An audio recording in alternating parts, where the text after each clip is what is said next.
بعض محدثین نے امام نووی رحمۃ اللہ علیہ سے نقل کیا ہے کہ میں کہیں حدیث پڑھنے ایک عالم کے پاس گیا، ایک شخص کے پاس گیا، وہ حدیث روایت کیا کرتا تھا، تو میں اس کے پاس جب پہنچا تو وہ اپنے چہرے پر پردہ ڈال کر پڑھایا کرتا۔ میں نے بڑا عرصہ اس سے حدیث سیکھی، حدیث کا علم لیتا رہا، اور جب میں وہاں سے فارغ ہو کر آنے لگا تو میں نے اس کی وجہ دریافت کی کہ آپ اپنے چہرے پر پردہ ڈال کر کیوں پڑھاتے ہیں؟ تو انہوں نے اپنے چہرے سے پردہ ہٹایا اور مجھے دکھایا اور کہا کہ تم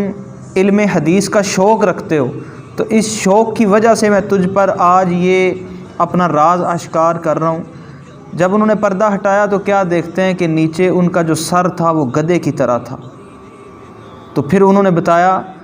کہ مجھ تک ایک حدیث مبارکہ پہنچی حضرت سیدنا ابو ہریرہ رضی اللہ تعالیٰ عنہ سے روایت، کہ جو امام پر سبقت کرتا ہے، یعنی امام سے پہلے ہی افعال ادا کر دیتا ہے، رکوع میں چلا جاتا ہے، سجدے میں چلا جاتا ہے، یہ امام سے پہلے ہی رکوع سے اٹھ جاتا ہے، سجدے سے اٹھ جاتا ہے، تو جو اپنے امام پر سبقت کرتا ہے تو عنقریب اللہ تبارک و تعالیٰ اس کا سر گدھے کی طرح فرما دے، یعنی اس طرح کے الفاظ ہیں حدیث مبارکہ میں۔ تو میں نے اس حدیث مبارکہ کو جب سنا تو میں نے چند راویوں پر شک کرتے ہوئے اس کو بعید از قیاس جانا کہ ایسا نہیں ہو سکتا، تو میں جان بوجھ کر امام پر سبقت کیا کرتا تھا۔ تو پھر ویسا ہی ہوا جس طرح حدیث مبارکہ میں بیان کیا گیا تھا۔ تو امام نووی رحمۃ اللہ علیہ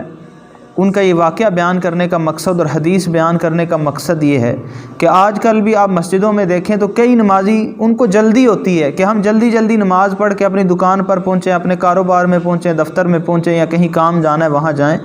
لیکن یہ بات ذہن میں رکھیں کہ جب تک امام سلام نہیں پھیرے گا آپ نماز سے باہر نہیں نکل سکتے، چاہے آپ ساری نماز امام سے پہلے پڑھ لیں،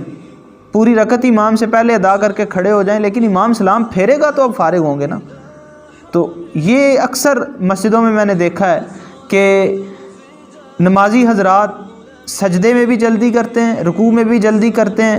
امام ابھی سجدے سے اٹھا نہیں ہوتا، یہ پہلے ہی اٹھنے کے لیے تیار سر اٹھا کے دیکھ رہے ہوتے ہیں، یا امام ایک سجدہ کر کے اٹھتا ہے تو دوسرے سجدے کے لیے یہ آدھے جھک چکے ہوتے ہیں،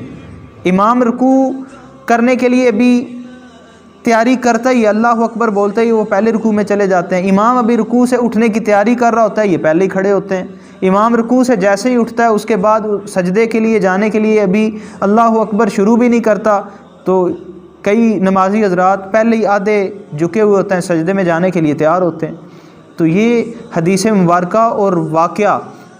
ان کے لیے ایک باعث عبرت بھی ہے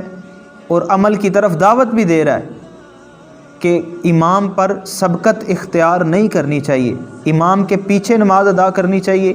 جس طرح امام اللہ اکبر بولے اور اپنا وہ فعل ادا کرے، رکن ادا کرے، تو اس کے بعد اللہ اکبر امام کے کہنے کے بعد وہ اپنے اس رکن کی طرف منتقل ہو۔